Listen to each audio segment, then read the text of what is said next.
Happy morning friends. இன்றைக்கி நீங்கள் பார்க்க போகிறது டியூஸ்டேவோட மினி விலாக் தான்.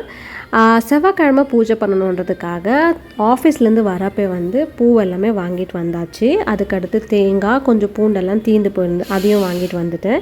காலையில் எப்பயும் போல் பிரேக்ஃபாஸ்ட் லஞ்ச் வேலைலாம் முடிச்சுட்டு அதுக்கடுத்து திருப்தியாக பூஜை பண்ணலான்னு தோணுச்சு. அதனால் ஃபஸ்ட் அந்த வேலைலாம் முடித்து பாக்ஸஸ் எல்லாமே பேக் பண்ணி எடுத்து வச்சுட்டேன். அதுக்கடுத்து பூஜை அறையிலையும் வெளியும் நல்லா நீட்டாக தொடச்சி விட்டுட்டு கோலெல்லாம் போட்டுட்டேன். பார்க்க ரொம்ப அழகாக இருந்தது. நம்ம வாங்கிட்டு வந்த பூவெல்லாம் நிதானமாக பொறுமையாக சாமிக்கு எல்லாமே வச்சாச்சு. இந்த தடவை வந்து சம்பங்கி பூ வாங்கிட்டு வந்தேன். எனக்கு இந்த பூ ரொம்ப பிடிக்கும். நம்ம பூஜை அறையில் வைக்கிறப்ப அவ்வளோ ஒரு வாசமாக இருக்கும். எங்கள் பூக்கடையில் வந்து இந்த சம்பங்கி பூ செண்பக பூன்னு சொல்லுவாங்கள்ல, அந்த பூ பார்த்தா நான் வாங்கிடுவேன் ஃபஸ்ட்டு. ஸோ அதை வாங்கிட்டு வந்திருந்தேன். பூஜை அறை திறக்கிறப்பெல்லாம் அந்த வாசனை வந்து எனக்கு நல்லா தெரிஞ்சது. அதுக்கடுத்து நெய் தீபம் எல்லாம் வச்சுட்டு சாம்பிராணி எல்லாம் வச்சு முடிச்சுட்டேன். கொஞ்சம் சீட்ஸ் எல்லாம் வாங்கிட்டு வந்திருந்ததெல்லாம் டப்பாவில் போட்டு வச்சுட்டேன். அப்புறம் இஞ்சி பூண்டு பேஸ்ட் அரைக்கணுமா இருந்தது, அதுவும் அரைச்சாச்சு. Bye bye.